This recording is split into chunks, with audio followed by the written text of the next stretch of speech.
Hello guys and welcome back to the channel. I'm Peter and today I'm going to be talking about what causes inflation in Canada.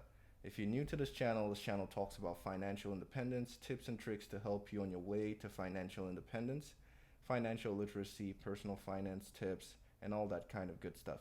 So don't forget to like, share, and subscribe if this sort of content interests you to help grow the channel. So what is inflation?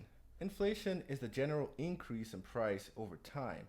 And if you know what's happening right now, you know that Canada is struggling with high inflation rates and the government is trying to bring it down. But then again, it got me thinking what causes inflation, and the results would kind of surprise you, or at least it surprised me. So let's go. So generally with inflation, when the supply of money goes up, prices tend to follow. And some of the causes of this could include: 1. Printing more money. Printing and giving away more money to citizens.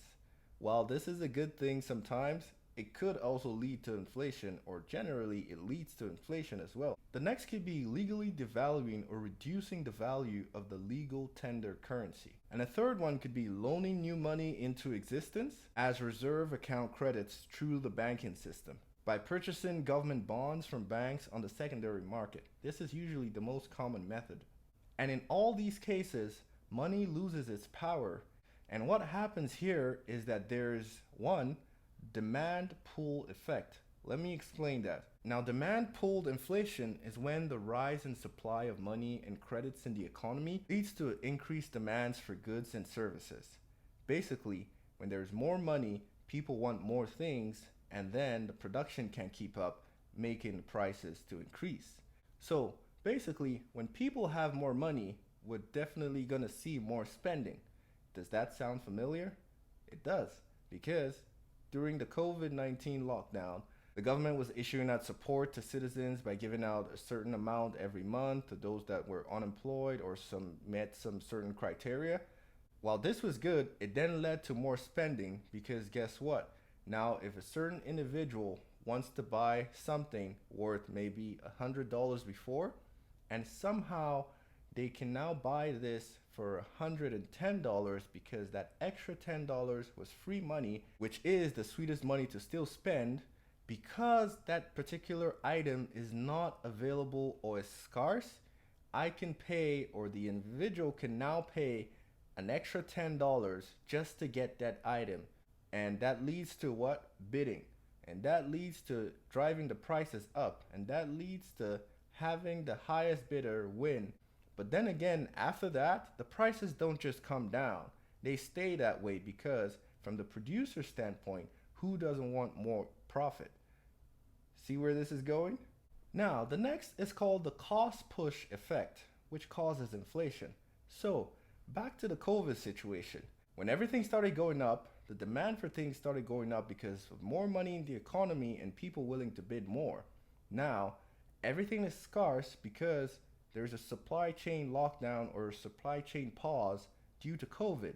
Now, this causes the producers a tougher time in getting the materials needed to produce. In effect, the materials needed to produce things become scarce, leading to a rise in price. So now, the demand pull effect has translated into the cost push effect, and all is driven by the human nature to want more, to acquire more, to get our needs met at every point in time, which is natural. And now this final one is called the built-in inflation. And this is strange and funny because it affects all of us. Now, we've certain for a fact that the prices of things are going up. Gas bills are going up, electricity bills are going up, utilities generally, everything is going up. Housing, food, everything. So, when this happens, it is expected the prices will continue to increase in the future. So at work, employees start to predict that this thing is gonna keep going up. And as a result, they demand a raise from the employer. Now, once the employer gives the raise, they start to afford those things that keep going up. And as a result, the employer is not making as much money, so they have to also increase the price of their goods and services. So imagine a certain employer, maybe let's even pick a random example, a grocery store. They start to pay their employees more to keep up with the inflation and rising cost of other things outside the grocery store. But now that employer has to make that money back some way because they can't be losing since they need to sell groceries. So where did the price increases go to?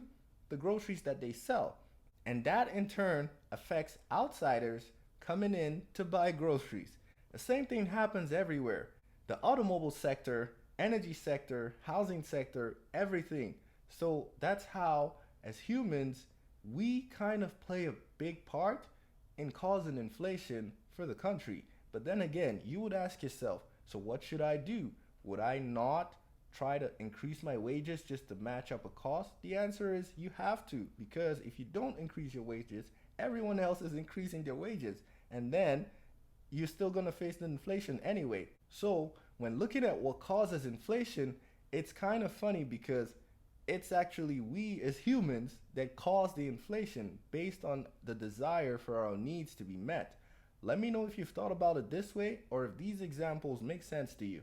Because after looking at it for a while, it kind of sounds like we also have a part to play and we are at fault for the inflation. But then again, there's really nothing much we could do about it, except now that the government is trying to increase interest rates to try to steady inflation and not getting to a case of deflation.